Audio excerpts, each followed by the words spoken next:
ओम नमः शिवाय। ओम नमः पार्वती पते। हर हर महादेव। नमस्कार भक्तगण। भगवान भोलेनाथ और माता पार्वती की कृपा आप सब पर बनी रहे। आज सोमवार का दिन है। सोमवार के दिन भगवान भोलेनाथ की पूजा अर्चना करना अत्यंत फलदायी और शुभ माना जाता है। सोमवार का व्रत चंद्रदेव और भगवान भोलेनाथ की अर्चना हेतु किया जाता है। इस व्रत को श्रद्धा पूर्वक करने से मानसिक कलेशों से छुटकारा मिलता है एवं सभी मनोकामनाएं पूर्ण होती हैं। यदि श्रावण महीने में सोमवार का व्रत धारण किया जाए तो यह अधिक फलदायक सिद्ध होता है। वैसे यह व्रत चैत्र, श्रावण और कार्तिक मास में किया जाता है। इस व्रत में सोमवार के दिन उपवास रखकर भगवान शंकर, माँ पार्वती की पूजा अर्चना करनी चाहिए तथा दिन में एक बार भोजन करना चाहिए। सोमवार का व्रत रखने से स्त्रियों को पति पुत्र का सुख प्राप्त होता है और उन्हें अखंड सौभाग्य की प्राप्ति होती है। सोमवार का व्रत रख रहे हो तो सोमवार व्रत कथा अवश्य सुननी चाहिए। तो आइए मन में भगवान भोलेनाथ और माता पार्वती का स्मरण करते हुए हाथों में पुष्प लेकर सुनते हैं सोमवार व्रत कथा। एक साहूकार बहुत अमीर था। उसके पास धन की कोई कमी नहीं थी। साहूकार के पास सभी सुख और ऐश्वर्य के साधन थे, किंतु उसको एक ही दुख था कि उसके कोई औलाद नहीं थी। दिन रात वह इसी चिंता में लगा रहता था और वह पुत्र पाने के लिए हर सोमवार को भगवान चंद्रदेव व शिव जी की पूजा करता, वह व्रत रखता था। साहूकार की भोलेनाथ के प्रति ऐसी भक्ति देखकर एक बार माँ पार्वती जी ने शिव जी से कहा, हे नाथ, ये साहूकार आपका अनन्य भक्त है और सदैव ही आपका व्रत और पूजन भक्तिभाव से किया करता है, तो आप कृपा करके इसकी मनोकामना को पूरी कर दे। पार्वती जी के ऐसे वचन सुनकर भोलेनाथ ने माँ गौरी से कहा, हे पार्वती, यह संसार एक कर्म क्षेत्र है।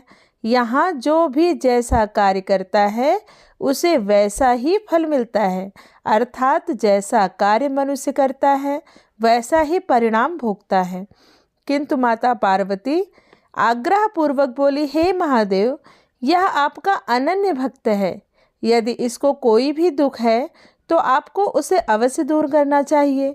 यदि आप अपने भक्तों की मनोकामनाएं पूरी नहीं करेंगे तो क्यों मनुष्य आपकी भक्ति, सेवा व पूजन करेंगे। पार्वती जी के इस आग्रह को सुनकर शिव जी ने कहा, हे शिवे, इस साहूकार के कोई पुत्र नहीं है, इसी कारण यह दिन रात चिंतित व दुखी रहता है। इसके भाग्य में संतान न होने पर भी मैं इसे पुत्र प्राप्ति के लिए वरदान देता हूँ, किंतु इसका पुत्र केवल 12 वर्ष तक ही जीवित रह सकता है। इसके पश्चात वह मर जाएगा। इससे अधिक मैं इस साहूकार के लिए कुछ भी नहीं कर सकता। यह सब बातें साहूकार सुन रहा था। उसे यह सारी बातें सुनकर ना कोई खुशी हुई और ना ही कोई दुख हुआ। वह पूर्ववत शिव जी की पूजा व व्रत करता रहा। कुछ समय पश्चात साहूकार की पत्नी गर्भवती हो गई और 10वें महीने में उसने एक बहुत ही सुंदर पुत्र को जन्म दिया। साहूकार के घर में बहुत खुशियां मनाई गई, किंतु साहूकार ने अपने पुत्र की 12 वर्ष की उम्र जानकर कोई खुशी प्रकट नहीं की और इस संबंध में किसी को कुछ भी कोई भेद नहीं बतलाया। वह बालक धीरे धीरे बड़ा होने लगा। जब वह बालक 11 साल का हो गया तो बालक की माता ने साहूकार से उसके विवाह के लिए कहा, किंतु साहूकार ने कहा कि मैं इसे काशी जी पढ़ने भेजूंगा। साहूकार ने अपने साले को बुलाकर कहा कि तुम इस बालक को काशी जी पढ़ाने के लिए ले जाओ और इसे विधिवत शिक्षा ग्रहण कराओ। साहूकार ने उसको बहुत सा धन देकर कहा कि रास्ते में जहाँ कहीं भी ठहरो वहाँ यज्ञ और ब्राह्मणों को भोजन कराते जाना। इस प्रकार वह दोनों मामा भांजे रास्ते में यज्ञ करते, दान देते हुए और ब्राह्मणों को भोजन कराते हुए जा रहे थे। रास्ते में एक शहर पड़ा। उस शहर में राजा की कन्या का विवाह था। एक अन्य राजा का लड़का बारात लेकर आया था, लेकिन वह एक आंख से काना था।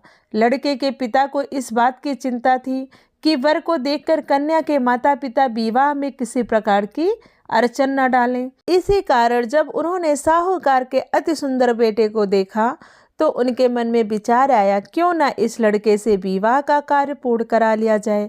यह विचार कर उसने उस लड़के और उसके मामा से कहा कि यदि आप फेरे व कन्यादान का कार्य पूर्ण करा देंगे तो आपकी बड़ी कृपा होगी और हम आपको बहुत सारा धन देंगे। साहूकार के लड़के और इसके मामा ने इस बात को स्वीकार कर लिया। विवाह का काम भली प्रकार से पूरा हो गया। जब वह लड़का जाने लगा तो उसने चुपके से राजकुमारी की चुनरी पर लिख दिया कि तेरा विवाह तो मेरे साथ हुआ है, लेकिन जिसके साथ तुझे भेजा जाएगा वह एक आंख से काना है। मैं काशी जी को जा रहा हूँ। राजकुमारी ने जब इस प्रकार लिखा पाया तो उसने काने राजकुमार के साथ जाने से इनकार कर दिया और कहा कि यह मेरा पति नहीं है। मेरा विवाह जिसके साथ हुआ है वह काशी जी गया है। राजकुमारी के पिता ने जब यह सब सुना तो उसने अपनी कन्या को विदा करने से इनकार कर दिया। बारात वापस चली गई। उधर साहूकार का लड़का और उसका मामा काशी जी पहुँचे, जहाँ लड़के ने पढ़ना शुरू कर दिया तथा अपना अतिरिक्त समय मामा भांजा यज्ञ दान आदि करने में बिताने लगे। इसी प्रकार कई महीने बीत गए। जब लड़का 12 साल का हुआ तो उस दिन लड़के के मामा ने यज्ञ का आयोजन कर रखा था। अचानक ही लड़के की तबीयत खराब हो गई। लड़के के मामा ने कहा कि अंदर जाकर सो जाओ। लड़का अंदर जाकर सो गया। थोड़ी देर पश्चात लड़का मर गया। जब लड़के के मामा ने देखा कि वह मर गया है तो वह बहुत दुखी हुआ। उसने सोचा कि मैं पहले यज्ञ पूरा कर लूं, तब कुछ सोचूंगा। लड़के के मामा ने यज्ञ पूरा किया और फिर रोना प्रारंभ कर दिया। वह बहुत जोर जोर से रो रहा था। संयोगवश शिव जी और माता पार्वती उधर से जा रहे थे। पार्वती जी ने भगवान भोलेनाथ से कहा, हे नाथ, कोई दुखी व्यक्ति रो रहा है, उसके कष्टों को दूर करो। जब शिव जी और पार्वती जी वहां पहुंचे तो उन्होंने देखा कि वहां पर एक लड़का मरा हुआ पड़ा है। तब पार्वती जी ने देखते ही उस लड़के को पहचान लिया। पार्वती जी ने लड़के के मरने का कारण पूछा तो भोलेनाथ ने बताया, हे गौरी, इस लड़के की आयु इतनी ही थी, ये अपनी आयु पूरी कर चुका है। तब पार्वती जी ने विनम्रता पूर्वक कहा, महाराज, कृपया करके आप इस लड़के को जीवित कर दीजिए, नहीं तो इसके माता पिता इसके वियोग में तड़प तड़प कर अपनी जान दे देंगे। माता पार्वती की बात सुनकर शिव जी ने उस लड़के को पुनः जीवित कर दिया। शिव जी की कृपा से लड़का जीवित हो गया। शिव शंकर व पार्वती जी शिव धाम चले गए।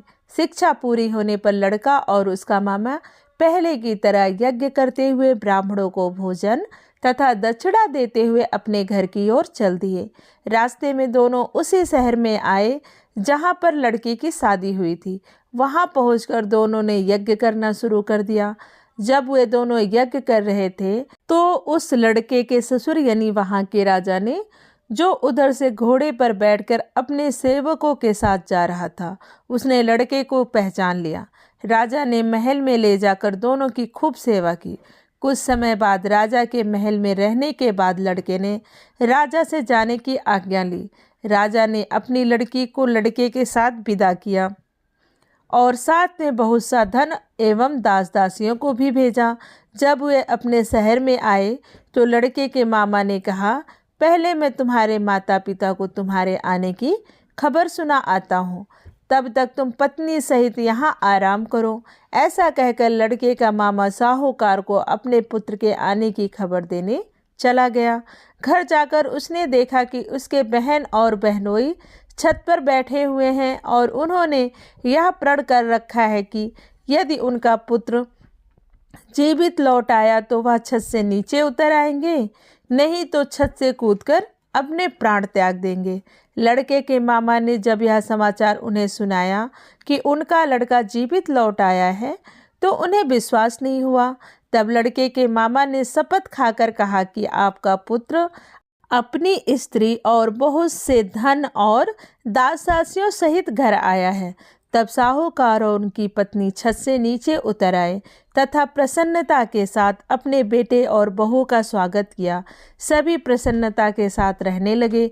इस प्रकार भक्ति भाव से जो भी प्राणी सोमवार के व्रत का पालन करता है तथा प्रेम पूर्वक इस कथा को सुनता या पढ़ता है, तो उसके सभी कष्ट दूर होते हैं, सारी मनोकामनाएं पूर्ण होती हैं और इस लोक में सभी सुख सुविधाओं को भोग कर अंत में उसे शिवलोक की प्राप्ति होती है। इस व्रत के प्रभाव से मानवों को सभी प्रकार के सुखों की प्राप्ति होती है। प्रेम से बोलिए ओम नमः शिवाय, हर हर महादेव। हे भोलेनाथ, कथा पढ़ने वाले, सुनने वाले और हुंकारा भरने वाले सभी की मनोकामनाएं पूर्ण करना। प्रेम से बोलिए भोलेनाथ की जय, माँ पार्वती की जय।